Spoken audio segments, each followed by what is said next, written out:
Hey everyone, this is Josh from before. I'm here with the Skimwing and Reef battled Jake Sully from Avatar 2, The Way of Wawa. So when the first wave came out, I definitely wanted to pick up a Banshee, but I didn't need two of them. It's essentially just the same creature with a different coat of paint. And considering Neytiri is kind of the mascot of the Avatar franchise, I passed on Jake Sully. And I'm glad I did because now here we are in Wave 2 with this much cooler, kind of tactical looking version of Jake Sully and a completely different creature. There's the Skimwing here. I don't think it's going to be as cool as the Banshee, but it's going to be nice to have two very different looking creatures. I ordered these through McFarlane Toys store, and as always, I used this promo code MTS10 for 10% off. That's just a running code. You can use that anytime. All right, looking at him now right out of the box. It's a very striking figure. Like Neytiri, this bright blue, smooth humanoid kitty cat thing, it does make for a really nice looking piece of plastic. And I do think this half tribal, half tactical look is really, really interesting.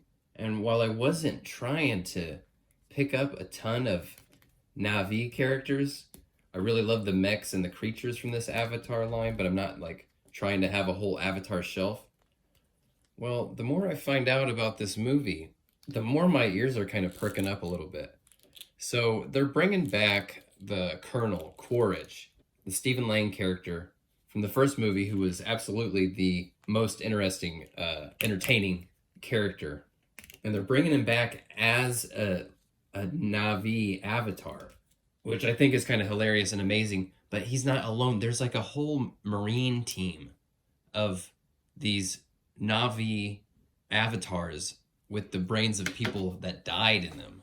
That is just the exact kind of silly and kind of hard ass that I really connect to. That really speaks to me. It's got me very interested in the sequels.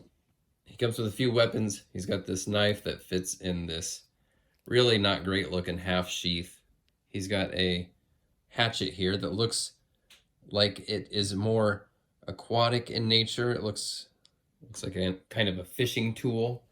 This ends up being pretty loose in the right hand. I think it's meant to be held in the left. These half sheaths are so annoying. They just never stay in there. They don't look good. I don't like it. And he comes with a cool human gun. It's got the stock wrapped. It's got a little bit of paint on it. The paint apps are pretty solid throughout this whole figure and the accessories. I think Todd really is trying to dazzle Disney as a client so he can get his hands on more Disney properties. This rocks. This is cool. This is super cool. I can't believe I'm stoked to have not just one but two Na'vi from Avatar. Never would have thought I'd be stoked to have these. Here's a fun little detail is Neytiri, because she's native Na'vi, she has 4 fingers, 4 toes, and Jake Sully, because he has human DNA, he's got 5 fingers, five toes. Fun little detail. All right, now let's move on to the Skimwing, who I expected to be a bit smaller than the Banshee, but is pretty considerably sized.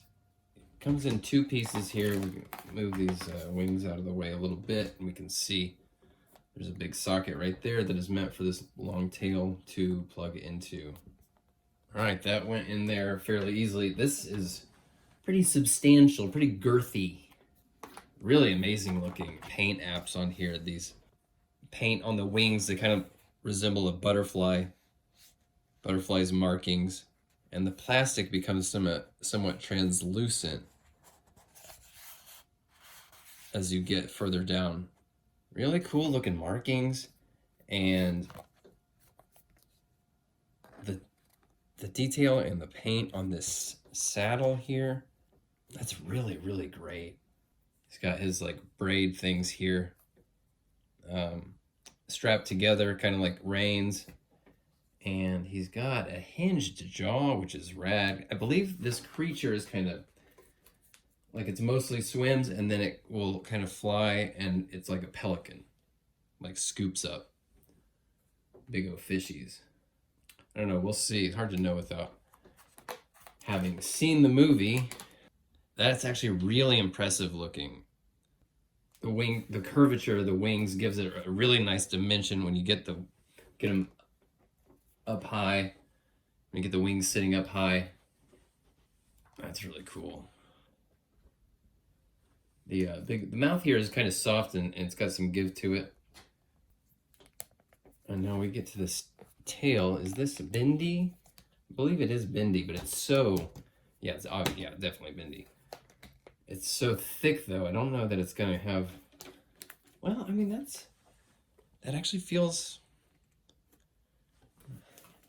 like a decent amount. But you get less and less the further up you go. You can see it's got this taper to it.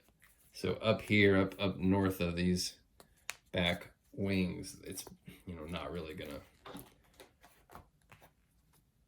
bend. It's got a little bit of ab crunch, I guess you could call it. Well, I guess, yeah, so when you do something like that, you give it kind of an S curve to it. It's pretty fun. It's not as fun as the Banshee. You know, the Banshee just has so many more points of articulation and kind of just lends itself to more variety, a greater variety of different poses. I gotta admit, I do like this.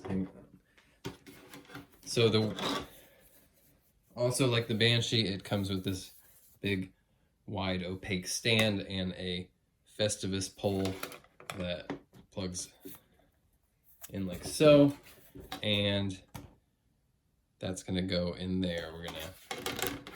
Yeah, this is really impressive. I was expecting to be not as blown away, just considering how incredible the Banshee was, but this has quite a bit of presence to it. Now let's get Jake Sully up here. Now we get this dude on here. The hand, I have to admit, is very rigid. It was really difficult to get his hand wrapped around the sort of harness here. Yeah, I gotta admit, it doesn't have quite as much fun factor, playability as the Banshee does. The Banshee just has a huge potential for different poses, but this has a very, very impressive. Now when you see the Skimwing up next to the Banshee, I think there's no question the Banshee just has more appeal. Even if you're not an Avatar fan, this is just a cool dragon. It wouldn't take much to turn it into like a Nazgul or some horrible creature. And this Skimwing has a little bit less going on in that regard. But I think having the pair of them, like I said, I didn't want to have two Banshees because, you know, it's just the same. It's essentially the same thing twice. So having a little variety, man, let's look at this Avatar. I mean, I look at this stuff and there's no question that this Avatar line is some of the coolest, most interesting, most unique figures I've seen all year. Incredible delivery at retail price points that are pretty solid. The $50 for the dragons, that's a bit of a stretch, but man, these mechs for $40, I love it, folks. I absolutely love it. The Skimwing, probably my least favorite amongst everything here, but just, I mean, look at this variety. That is it for Avatar, for now at least. Like I said, I'm down if they want to put out some of those marine, Navi, maybe even one of those scorpion choppers. We definitely need some more 4-inch folks too. All right, thanks for following along with all this Avatar stuff. Now we'll finally get back to our regularly scheduled DC multiverse stuff. I will see you next time. Thanks for watching. Bye.